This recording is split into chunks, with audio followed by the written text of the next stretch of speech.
Good morning, Michigan Ultimate Survivor League members. It is I, James L. Seagraves, coming to you at 7:27 a.m. on Tuesday, December 16th, 2025. We have the Final Four in the books. It's over. A few things to talk about here today. We're going to talk about that as we go through our fast minutes. But first and foremost, I already made a post about it on the Facebook page, but I'm going to make a post about it now as well, or a comment about it now as well. And a lot of you who are out of the league probably aren't watching this podcast. The ones who are, maybe are. I hope so. I know the people in the MUSL bracket watch the podcast still because they pay attention to things that I say, and it's helped them along the way. I'm a poet and didn't know it, but nevertheless, I want to talk about what happened this week. Most notably to Jeff Arbogast and Tom Farmer. I made a post about it already and apologized, but for those of you who don't know, I have a gentleman, it's actually a relative of my wife's, who's not super tech savvy, who years ago had a team, but then he said, I can't really commit to doing this every year, and, but he always said, if you need someone to fill in, let me know. And, I don't think it's a money thing, because it's like $20, but just a commitment, whatever. So we said from there on out, we're like, all right, cool. Well, if we ever have people who abandon teams and we can't find owners for them fast enough, I will get you a login and you can take care of that team, which historically has happened. And usually it's one team. Sometimes it's two teams or more. And this particular season, it was three teams towards the end of the year that he had to take over. He only gets one login, so basically I sent him, when he takes over the teams, the list of people, and he does this all on his own, which is funny because he's old school. And he sends me the lineups, usually early, but sometimes he sends it Sunday morning. And that's what happened this weekend. He sent it Sunday morning, approximately 10:40, I guess, is when I got the messages from him. And I was doing Yard Sale Palooza's Jolly Palooza event, and I didn't even think about checking and doing this. I did not have time. And so it slipped through the cracks until I was done. I was on my feet from 6:30 a.m. to 4:30 p.m.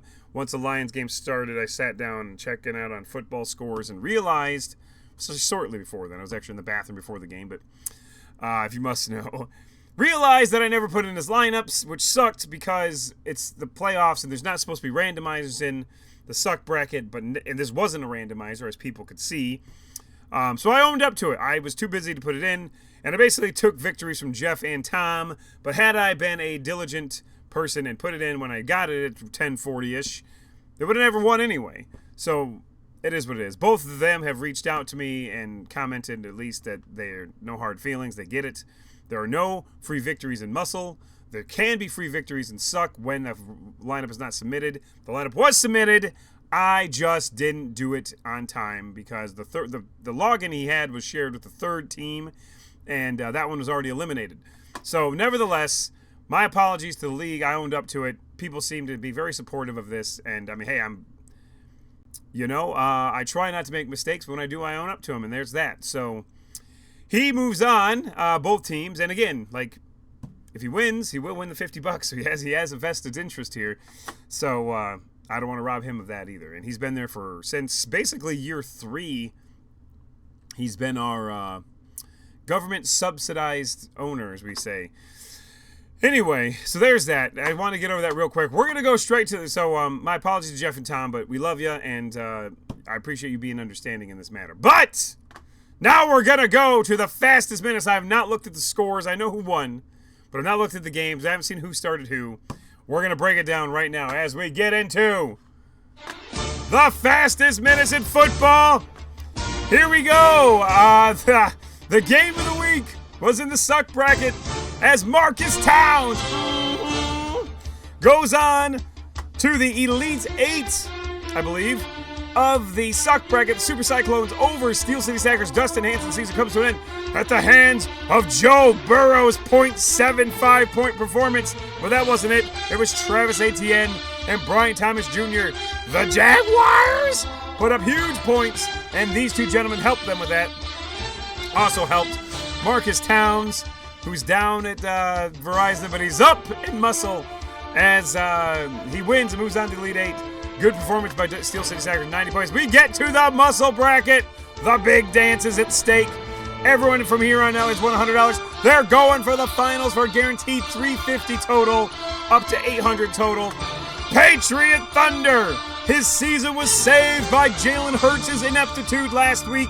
His season is saved by Jawan Jennings, Jaime Fairbairn, Matthew Stafford, all of them pouring up double digits, 79.06. Vic in the box, Josh Griner, we love you, and we're glad you made it to the Final Four. We were pulling for you personally. Actually, I was pulling for all 4 teams. But not great. Joe Burrow hurt you as well. As you can see, 0.75 points. Wasn't quite as bad as Jalen Hurts, but pretty damn close. Patriot Thunder, James St. Germain, a customer of mine, moves on to the finals to play. That's right, another customer of mine. That says Pylon Pounders, Manny Flores, very similar lineup, but the difference was the Eagles over the Seahawks. 26 points, 7 points. Amon-Ra St. Brown did put up points. J-Mo did put up points. But at the end of the day, Derrick Henry let you down. Justin Jefferson let you down, Scott. And Brock Bowers let you down because it's on the Raiders. He can't do shit. Look at the lineup from Pylon Pounders. So Stafford, Barkley, McCaffrey, JSN, J-Mo, a.k.a. Waymo, Harold, Kami. We got a bunch of Kamis starting here. 2 of them right here in a row. I didn't know how you say his name. I think it's Kami. Kayami, whatever the fuck his name is. He kicked his little way into the finals for both of these guys. So, and then of course the Eagles defense playing the Raiders. I mean, it was a no-brainer start of all time. So there you have. We'll talk about that matchup in a minute in the finals. Back to the suck bracket. Freddie vs. Jason, our favorite JavaScript reference, loses to the subsidized New Orleans Rock Truck 79.87. Jackson Dart, DeAndre Swift, Chris Olave, DK Metcalf, all with big numbers, 75-62. Tripping on Foes had a good year, but couldn't compete with Josh Crampton. Put cramp in his style, that's for sure, as Jordan Tripp falls, is eliminated 109-81 behind Brock Purdy. Of course, he was playing on both teams. Hey, might be. Terry McLaurin, George Kittle, great game for them. 109 points for Tallywhackers. Other game, the theme this week was customers of mine who joined the league did well. They both made it into the finals, with one exception. Mike Kaminsky, he's a customer of mine. He put up 29 points. An atrocious effort to get in. The 49ers, 0 points. Who saw that coming against, I don't know who they played last week. Who'd they play? I don't know. Tennessee, and they scored 0? Seriously? Josh Allen, Travis Etienne, Michael Wilson, Terry McLaurin, and Jaime Fairbairn. Jaime, I think his name is. Jaime. I'm going to look it up. Someone tell me how to say it. Way to go, Mr. Harris. Red Rockets. Put up 108 points over the Monstars with an asterisk. Led behind Travion Henderson, George Kittle, Jaime Fairbairn. Everybody started this guy. Except for Chaz Jolly, who put up, Andreas Borregales, 4 or 5 points. Not enough to get it done as the Red Rockets move on to the Elite Eight. Tom Farmer loses to Pork and Beans, another subsidized team. This guy loves to watch the Lions lose, so I'm shocked that he put in Jameson Williams, but desperate times call for desperate measures. As you see here, Matthew Stafford and Kyron Williams, who apparently is Jameson Williams' cousin, by the way, both in, and the Bears defense, how can you not serve them? Golden Kroger's team loses. Sticky Fingers gets sent home at the hands of Jason Taylor. Whisper Nice, 91 alive, 72.2. Joe Burrow did score a lot, but didn't hurt him much. And then we got the Apache Chiefs. Their season is over at the hands of Chris Kissel. The Crush puts a tomahawk to him. The Apache Chiefs lose. Joe Burrow cost them. Jaime Fairbairn on this team as well. That guy has been a starting player in MUSL playoff history for 1 week. There you have it. There's your 5 minutes. It's pretty damn fast. Where are we at? We're at 9 minutes is all. Cool. This will be fast because I had to take my daughter to school and it's almost 7:40. So here we go. We're going to look at the brackets here. Eventually, if I can get to it. We know what the bracket looks like. Come on. This is it.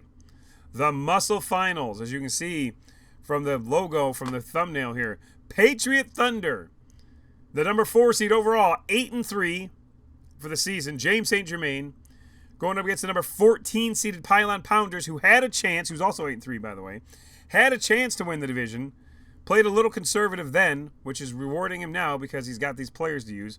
He put up 100 points back-to-back weeks in the MUSL bracket. That's impressive. Who does he have left?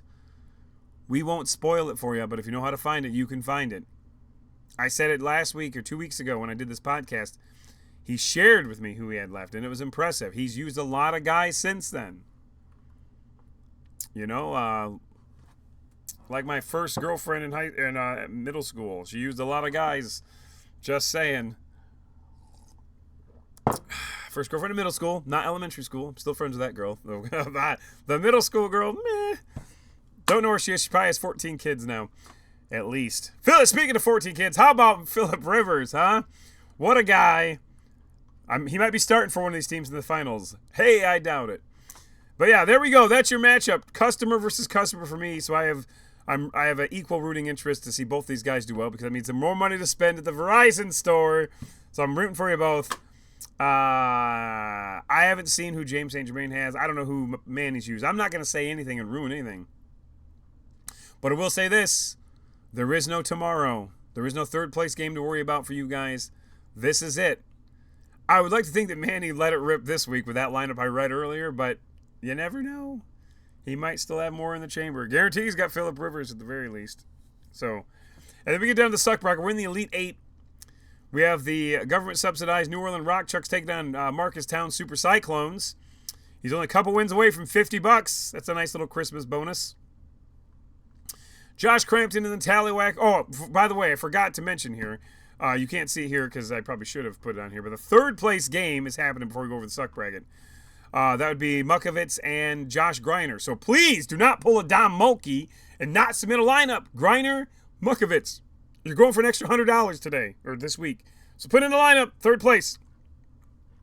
Now we get down to, Josh Crampton versus Josh Harris. In the Battle of Joshes, the Josh Bowl, they call it. Nobody calls it that. Then we've got Red Rockets, Tanner Volmer, taking on the government-subsidized Pork and Beans. Whispering Eyes, Jason Taylor, taking on Chris Kissel, a Scott Mukovitz referral. He is going to try to avenge Mukovitz's loss, which has nothing to do with Jason Taylor, but still, he's going to keep it going for the tradition. And then, so that's your suck bracket matchup. I mean, is there any debate over what the, Shocker! Ladies and gentlemen, we have a shocker here. The MUSL game of the week is number 4, Patriot Thunder, taking on number 14, the Pylon Pounders. And a winner takes all. Winner gets $700. Loser gets $250. You both win already. But that is the MUSL game of the week. Duh.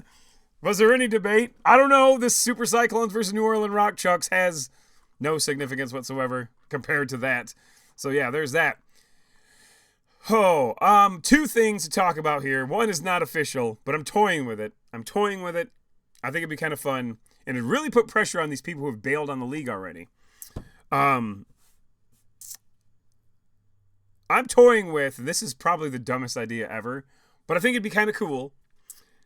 I'm toying with an all-star game in Week 18, okay? Now keep in mind, Week 18, the suck bracket finals happen, okay? We invented this league long before the stupid 18-week schedule. There's only 17 weeks, and therefore that is always why the MUSL at bracket ends in Week 16. So you don't have these weird final weeks where nobody cares and if they're resting their players or eliminated or whatever. That's why Week 16 is always the finals. Always will be the finals. I mean, unless there's like 20 weeks down the road sometime, which hopefully never happens. But yeah, so Week 18 will be the suck bracket finals, okay? And I'm toying with this idea. Let me know if you like it or not. I mean, I might do it, might not. But it's kind of cool, which is Week 18, I will put in a challenge, an all-star game, if you will. Now, I've not even unveiled the all-MUSL team yet. I should have done that over Thanksgiving break, but maybe I'll do it on Christmas. Different. This is the all-star game, which basically means this. So listen up, okay? Spread the word. If I decide to do this, I will make that call by next week because you still have 2 weeks at that point. But basically, in week 18, I'm going to potentially ask all owners to submit their best lineup for week 18. Okay? So that means the players you have left, the best people who are going to play, because again, some people might not play, submit a lineup, and the highest total points per conference for the conference, which means that if you have one or two deadbeat owners who don't submit anything, you're not going to win. So we have to really put the pressure on these jokers who stopped caring. Well, of course, I mean, you can't blame them for stop caring if they're eliminated. You know, people who stop caring to the point where they didn't submit a suck lineup, though, those are problems. People who submitted suck lineups and lost or muscle bracket and lost, I don't blame them for not really paying attention, but I will get everyone's attention for this if I decide to do it. All-Star game, everybody submits their best lineup, and the highest scoring conference will win a discounted entry fee into next year. I will remember who's in what conference. I'll make a thing. We're not talking a lot of money here, but it's something. And it's something kind of cool. I think it'd be kind of fun to see who can submit lineups. And also, just to put pressure on people to actually submit lineups and not be deadbeats and be shunned by the rest of the league. We love shunning people in this country, and I am definitely not shy of that. So that's that. And of course, if you're new to the league, even after that All-Star Challenge or All-Star game, we will have the MUSL Playoff Challenge where people compete to play for free entry into next year. I might rework that too. I don't know. We've historically had the same system since year one, but I don't know. Things are, I mean, we did a change for the suck bracket last year where $50 you got instead of free entry, and that made a big impact. So All-Star game is a possibility.